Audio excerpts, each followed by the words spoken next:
it going, everybody? So we're back talking some more to Lord of the Rings, The Rings of Power Season 2, Episode 6. Now, I am a little bit more torn this week than usual. I just think for the most part, storyline-wise, Episode 6 is a fairly bit overstuffed. It might be the most jumping around that we've ever done in any of the episodes to this point. If there is a silver lining to this, several of them do set up some big exciting events for these final 2 episodes of Season 2. Structurally, I found the opening of the episode kind of odd following Arondir, strictly because it's clear it's only here because they needed a way to get Arondir to the battle in the last couple episodes, so he just finds a map on random orcs who went rogue from Adar. Speaking of Adar, this meal between him and Galadriel, it almost has a sort of comical through line underneath of it, both bonding a bit over how each of them were tempted and messed up mentally by Sauron, hoping that they can form some sort of alliance to take him down. On the flip side, I am kind of more mixed about the storylines pertaining to the Stranger and Tom Bombadil and the Harfoots and the Stewarts. Out of all the various different storylines that we cycle throughout this show,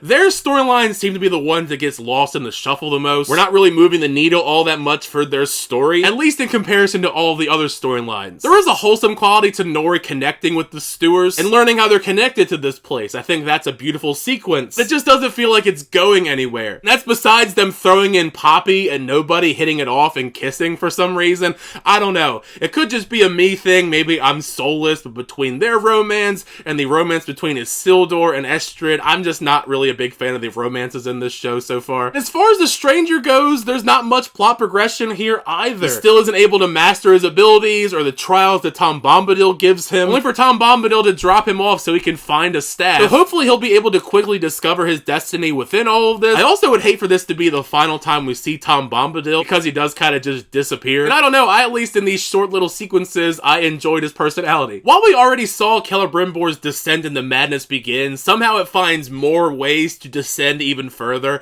I feel so bad for Celebrimbor in general. He's completely on edge with those around him while trying to forge these rings for Anatar. And Anatar this entire time is actively egging him on, making him go even more mad, saying that he'll take over all the important matters so Celebrimbor can focus all of his energy on forging the rings, which in part had me pretty nervous about the fact that Anatar was going to go to Khazad-dûn to talk to King Durin about getting Mithril. It certainly wasn't helped at all by the ominous score when it's decided he's going to do so. I mean, I knew that the ring was enhancing King Durin's desire to be greedy, but I didn't think he would stoop this low, refusing to give any resources to Anatar, despite him offering you basically anything, just so he can hold all of his Mithril to whoever the highest bidder will be with a war on the horizon. I mean, that's pretty scummy business tactics right there. Also, probably not the smartest idea to make someone like Anatar angry, not that they know he's Sauron or anything. It's a really cool visual shot when we cut to Anatar and he is so angry and they show the Balrog and the flame next to him before he leaves. It's a real shame that it seems like no matter what Durin can do, he can't get his father back from the influence of the ring, making the dwarves dig deeper and deeper for more riches, enhancing their potential inevitable demise. When we cut to Numenor and the developments for Elendil, the progression for that had some pretty wild ups and downs. I mean, you knew his pride would never allow him to pledge loyalty to Pharazôn as king, but I wasn't expecting him to be cast into the sea for a trial by Abyss against a sea worm. In some ways, Elendil's path here reminded me a bit of Ned Stark back in season 1 of Game of Thrones, besides, you know,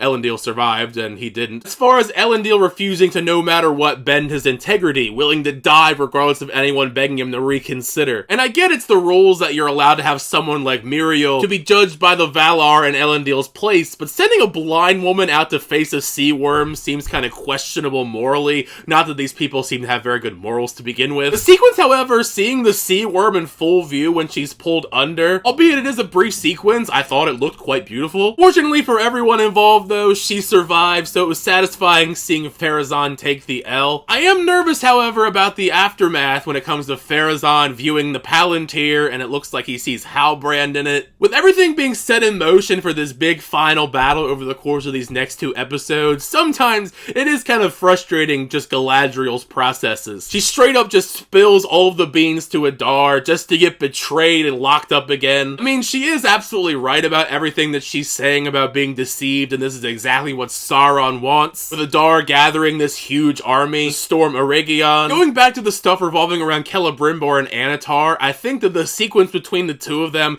is probably one of the coolest tricks I've seen him pull in this show to this point. It's a messed up one too, how Annatar tricks Celebrimbor when he finally has had enough, tries to go outside to get a glimpse of Aragon, and when he steps outside, you know, it's gorgeous, sunny, everybody's happy. We obviously know that everything is going to hell out there. Even still, it was a pretty wild shift when we cut back to reality, and all hell is breaking loose around Annatar while he's waiting for the battle to begin. So yeah, with all this setup out the way, I think episode 7 and episode 8 are going to be very exciting with this big final battle on the horizon. Make sure you share your thoughts down below though. What did you think of this episode of The Rings of Power Season 2, Episode 6? If you like the episode, you not like the episode, show your thoughts down below, because the fun is that conversation with you guys in the comments section. Thank you guys, as always, checking out videos. I always do appreciate it. Make sure you like on the video and also subscribe to the channel so you update reviews, reactions, unboxings, and more. For the next time, I'll see you guys later.